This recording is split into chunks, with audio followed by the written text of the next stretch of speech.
Okay, so what's up? So nandito na tayo ngayon sa functions and para sa akin ito yung pinakamahalagang dapat matutunan pag sa programming. Okay, so pinaka-ideal lang kasi sa functions ay, so for example, itong run natin tong code na to. So python main.py.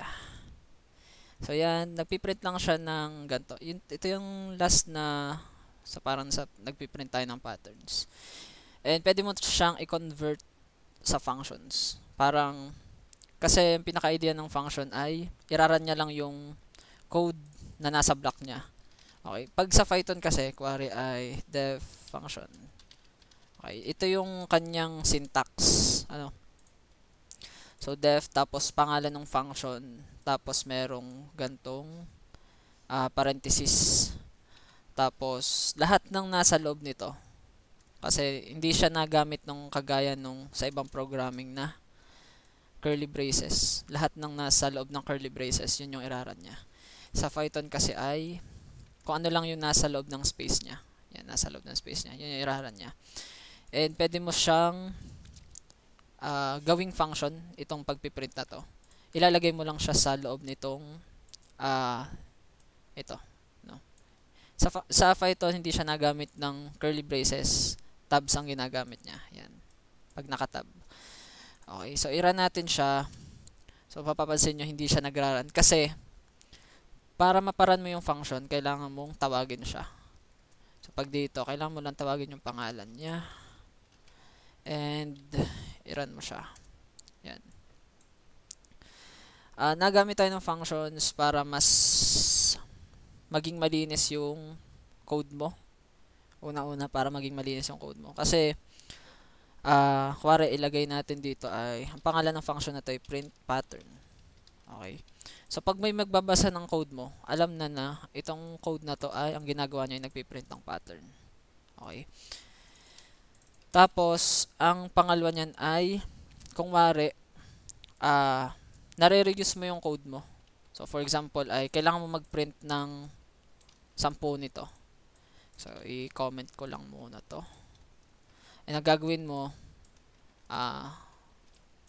para makapag-print ka ng 10 nito, parang ganyan, or para, yan, madami yung mapiprint mo. And, paano pag yung pangulang pattern, ano pala, kasi hanggang 4 lang yung pattern na to. Kuwari, ang pangalawa ay 5, ang pangatlo ay 10. Diba? So, nag-iiba din. Kung i-convert mo to, yung parang nare-reuse siya. Yung sinasabi ko ang nare-reuse mo yung pattern. So, tatawagin mo lang yung function ng 3 beses. Yan. So, mas malinis siya. Yan. Yan. Mas marami siyang functions. And kalimitan, kaya nga siya tinawag na functions, may specific na function siya na ginagawa. Okay, yung sinasabi ko kanina na kuwari ito ay ito ay 5. Hanggang 5 yung star dito, ito ay hanggang 8, ito ay hanggang 10. Kalimitan sa function ay may nilalagay kang arguments. For example ay num. May nilalagay ka ditong arguments. And parang sa pagtatawag mo nitong function na to, may isusupply ka ditong variable or value. Ano? So, tingnan natin. Ito mag-e-error to kasi itong function na to, parang nag-e-expect siya na may ilalagay ka dito sa parenthesis na to. And, yun. So, print pattern missing one required positional argument. So, kailangan may ilalagay ka dito. So, 5, 5, 5. Kuwari ganan. So, 10, tsaka 25. Kuwari ganan. So, hindi na siya mag-e-error. Pero, yung nilagay mo dito, hindi mo magagamit. Okay. Pero, try natin gamitin yung num. Okay. So, parang, itong 5, so, print pattern, pinasa mo yung 15 dito sa function na to. And, piprint natin yung pinasa natin. Okay. So, 5, 15, 25. So, 3 yung lumabas kasi 3 beses nating tinawag yung function at nagbigay tayo ng arguments. So, pwede kang kahit anong value ang ilagay mo dyan. At pwedeng kahit ilang argument ang ilagay mo dyan. Hindi ko alam kung merong limit siya, pero hindi na malalagpas ng sobrang dami na maglalagay ka. Pwede ka din maglagay ng query list. So, 1, 2, 3, 4, 5. Ang ipapasa mo yung variable mismo. So, pag niran mo yan, napiprint niya yung nums. And, yun na yung pinaka-basic ng function. And, madalas nga ginagawa siya as may ginagawa siyang specific na function. For example ay hanapin natin yung ano ba yung mga coding challenge ko nung huli. For example ay yung maghahanap ka ng maximum number sa list. Kuwari ay itira natin tong nums na to. Tapos 11, 12, 30, ayan. Lagyan natin lang to ng mga values. And para natin makuha yung largest dito. Sa Python merong gantong max. Pag pinrint po, ano yan, ganyan. Pero isipin natin na hindi tayo nagamit ng mga ganong built-in functions. So, kuwari largest. Try lang natin to. Largest equals to nums. Okay, ito yung algo natin dyan. I-define natin to as the largest. So, for I in nums. Tapos, if I is greater than largest, papalitan natin yung largest as yung I. Yan. Then, print largest. Okay. Yan, 56. So, parang ang ginagawa natin dito ay kinukuha nga natin yung largest. Pero, paano pag sinabi natin na may isa pa tayong list, nums2. Kuwari 1. Yan. Lagyan natin ng ibahin natin to. So, maggaganto na naman tayo. Nums2. Yan. Print largest, for example. O, diba? Nakakasayang siya ng lines ng code. Dumadami yung lines at code. Pero pag magde-define ka na lang ng function na kumukuha ng largest sa list, so mas maikli siya. And tatawagin mo na lang ng function at ipapasa mo yung variable ng list. Tapos ire-return niya yung pinaka malaki. So, try natin. Meron nga pala sa function na gantong argument na ganyan, return. Ibig sabihin, may binabalik lang siyang value.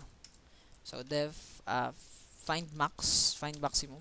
Mas maganda pag pinapangalan mo yung function mo ng parang mas maintindihan siya. And then, kuwari ay nums.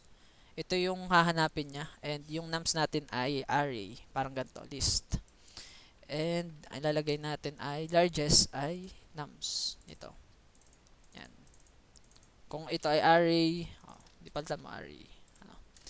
Tapos, lulup lang tayo dito sa array na to. For array, so elements. For element in array, kung mas malaki yung current elements dito sa largest. Largest equals to element. Yan. Tapos print natin yung largest. Hindi muna tayo magre-return. Okay. So, yan, nums2. Lagay lang natin to. Tapos ipasa mo lang tong ganito. And pasa mo lang tong ganyan. Yan. Yun. So, meron tayong function na naghahanap ng largest dito sa list. Try natin to. And parang i-practice nyo na lang na parang gumawa kayo ng function kahit di kailangan mag-function kayo para mas masanay. So, yun. 56 tsaka 156. So, yung unang function, unang tawag natin sa function, pinasa natin tong list na to. Okay. Tapos, pinrint niya yung largest. Yan, 56. Dito naman sa pangalawa ay 156. Okay. Pero, meron tinatawag tayong return. Return largest. Ibig sabihin, pag tinawag mo tong function na to, magre-return siya ng ire-return niya yung value, magre-return siya ng value, and yung function na yun ay yun yung magiging value. Gets nyo ba yun? Tingnan nyo. Pag niran nyo uli siya, wala siyang mapiprint. Kasi, itong mismong function na to ay ito yung value ng largest. Okay, pero if kailangan nyo siyang i-print, parang naging value na siya. Kasi, nung print natin dito na siya nagpiprint. Parang,